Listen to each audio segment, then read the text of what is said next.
by Dylan Tauber. Copyright January 2000. Summary. Awareness equals love minus love.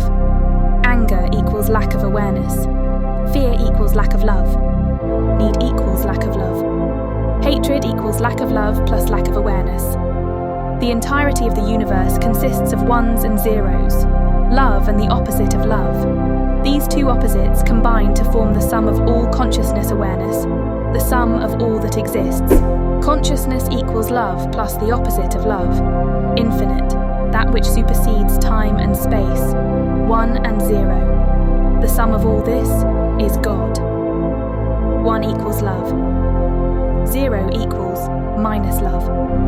Time and space, all that is not infinite, the mechanism of the shadows, the physical universe. Strive to become a one, God is one, love. By striving to become a one through building a harmonious life, you become an active, constructive partner with the universe. You develop an ability to create your own worlds, to shape reality as you see fit. Now I must postpone until midnight. The beauty of this is only when there is no negative communication. Massive amounts of destructive energy, assaults, and need come in at me as I sleep, but my blinds are closed. If I do not answer, all this is converted into massive awareness. As they assaulted me, the entire origins of the universe and all matters of truth flashed before me. Awareness equals 1 minus 0, or said another way, awareness equals love minus need.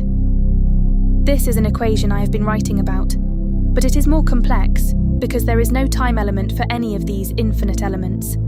It becomes irrelevant whether the variable exists in past, present, or future. All that exists beyond time is associations, not cause and effect.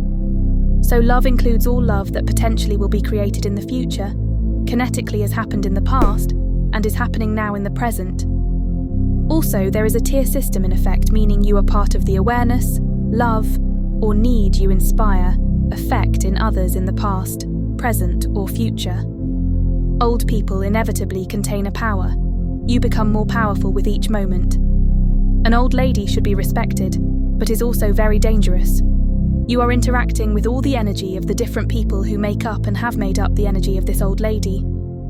So interaction with her can be very beautiful, or a bitter old lady can be very scary. So human interaction becomes an infinitely complex, constantly flowing equation, especially when taken into account the 8 billion people interacting with each other on this planet, nearly all aware of each other's presence. Or at the timeless nature of both one and zero, of love and need.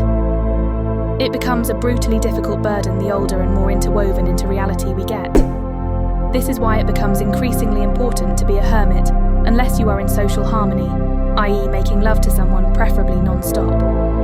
But I believe good people of spirit who follow their hearts have an inner voice guiding them that helps make decisions that would otherwise be impossible for the human mind to compute. I knew I had to upload my double mirrors theory by January 1st, 2000, but didn't know why. Well, this was before I knew of this tier system in awareness, so the purity of this action, thank God, was maintained, not clouded by the ulterior motive of obtaining spiritual credit by inspiring awareness in others. Or coming to Israel in January 1st of 1997. I followed my heart and knew this would be good spiritually, but there was no way I could have known that it would lead directly and quickly to a Pacific island. Nor did I yet know then about the dangers of old and ancient energy, like my car getting assaulted with negative energy.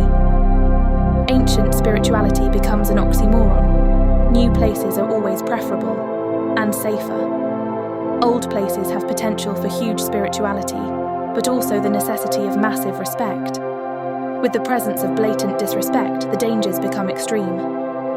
3,000 years ago, Jewish priests took the Ark of the Covenant to Ethiopia, to a new temple to get away from a spiritually corrupted Jerusalem.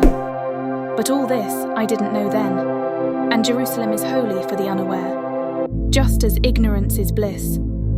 That aside, the physical universe, infinite energy, one and zero, God, awareness and definitions, self-destruction.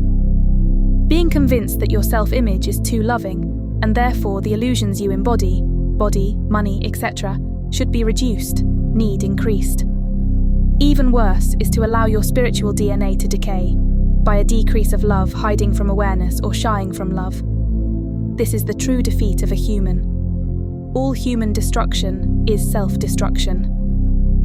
Trust, to increase assumption and therefore decrease awareness at that moment, as a giving action towards another. This results in an increase of love for them. Assumption, a decrease or lack of awareness regardless of intent or outcome.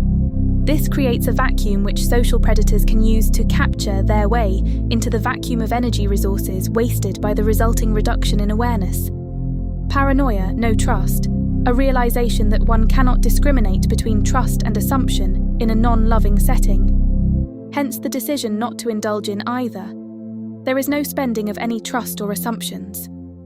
If you are a hermit, this is not bad, but in a hostile social environment, this is dangerous. Acceptance, the opposite of desire and need. This leads to love. I was lying in bed, croaking, and accepting the assaults around me, not because I want them, but as an example of bad becoming good, turning an attack into a blessing, the energy of one's attacker used against him as in kung fu, etc. One is motion. It requires thought, movement to grok. This requires energy. When there is too much zero in our lives, we don't have much energy, so conserve energy. I am meditating in bed in comfort. Think about life for a few years. Increase awareness gradually over time. Time heals, meaning time allows for awareness to grow because of the kinetic nature of all energy spent in the physical universe, and the kinetic nature of the brain and mechanisms producing human thought and awareness. Time is a resource for the physical creator, which then can result in timeless rewards. And then you grok in fullness, and massive amounts of one awaiting to be spent. Luck. There is no such thing as luck or coincidences. All energy comes from God by definition. Time and space of the physical universe being used to increase the awareness in the universe is what a human creator strives for. But we are limited in time and space. Our finite bodies expire. So there is beauty in efficient action and the maximization of time. The beauty of Kung Fu is in its precise and efficient movements. Spend energy efficiently and you don't need to conquer mass amounts of consciousness and attention, and you don't have many needs. Just love. Fear and need is the opposite of love.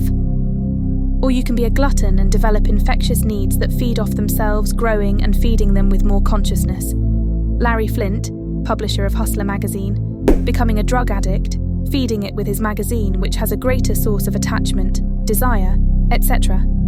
Even after becoming a hermit, which further increased his energy efficiency and consumption capacity. He was living in a world of endless needs, feeding on themselves. Love, 1, can feed off itself, and so can need, 0. Every individual has their own unique combinations, and cannot really be judged, and endless results can be imagined. Modern society means more awareness can be communicated quickly to more people. There are more needs in our world than in ancient society, but also the potential for more spiritual awareness rapidly spreading, or the most powerful prophet ever imagined. Man from Mars, from Stranger in a Strange Land, or Jessa in The Last Day, being examples in fiction of using the global new media to spread a vision of love like an atomic reaction, feeding off itself and rapidly spreading. Of course, the way to become infinite is to have extremes of the love-inducing variables. Be a hermit, have massive awareness invested, love one or many in a controlled setting, and need nothing. A monk on a lone mountain or a love cult or other prophets being various examples.